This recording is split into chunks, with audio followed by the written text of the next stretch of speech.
छठे चरण का मतदान अब खत्म हो चुका है। तमाम सारे पत्रकार आज हमारे साथ हैं क्योंकि ये सुबह से लेकर शाम तक जो है बूथों पे टहलते रहे। तो आइए हम इनसे जानने का प्रयास करेंगे आखिर जो चुनावी पलड़ा था वो किसकी तरफ भारी था और क्या इन्होंने अपनी आंखों से देखा, और इन्हीं से हम जानते हैं। भैया क्या नाम है आपका? अमित पांडे। क्या माहौल लगा आपको आज? प्रतापगढ़ में समाजवादी पार्टी और भाजपा दोनों कांटे की टक्कर है। लगभग यहाँ पर जातिवाद ज़्यादा हावी रहा और हर जगह ये दिखा कि जैसे बेरोजगारी को लेकर के युवा वर्ग में काफ़ी नाराजगी दिखी। उनका सरकार के प्रति, वर्तमान सरकार के प्रति जो है रुख अच्छा नहीं था। अगर एक लाइन में पूछा जाए तो पलड़ा किसका भारी लगा आज आपको? यहाँ पर सपा आपका पलड़ा भारी, सपा का पलड़ा भारी है।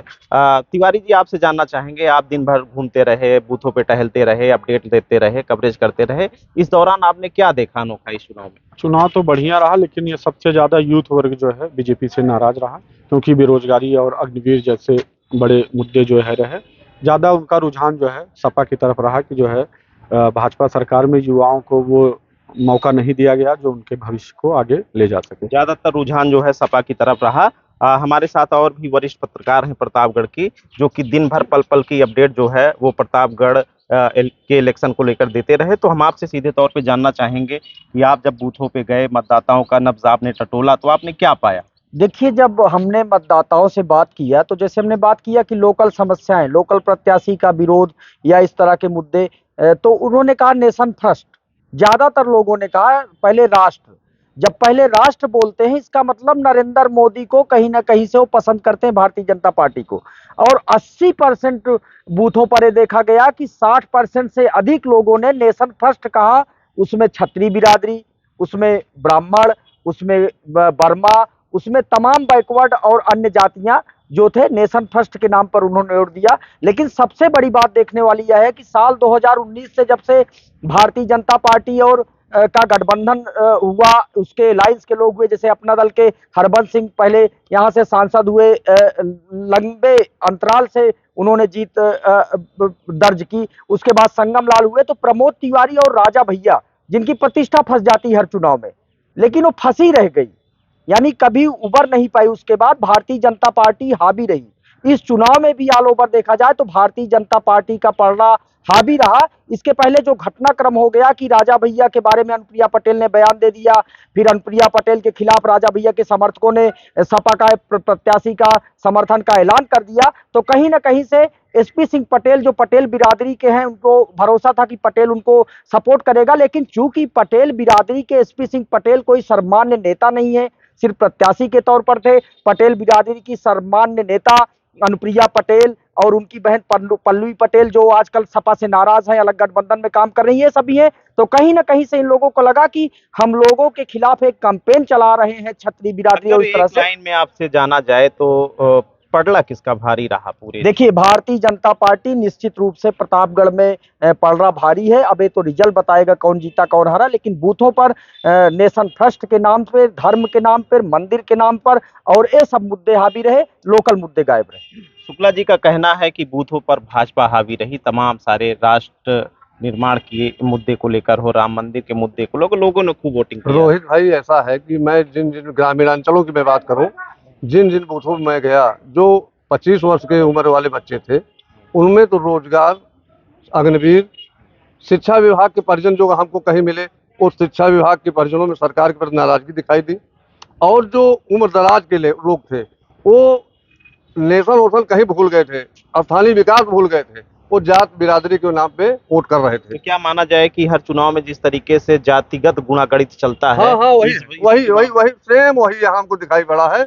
अब उसमें तो क्या होगा, परिणाम आने के बाद पता लगेगा, लेकिन मुझे दुख दिख रहा है यहाँ केवल जाति गणित का मामला चला हुआ है। एक बयान आया था अनुप्रिया जी का कि राजा अब रानी के पेट से नहीं, ईवीएम से पैदा होता है। तो क्या लगता है कि उनका बहुत ही बेहुदा बचकाना बयान था। इतने बड़े लीडर होकर के उनको इस तरह का बयान नहीं देना चाहिए था।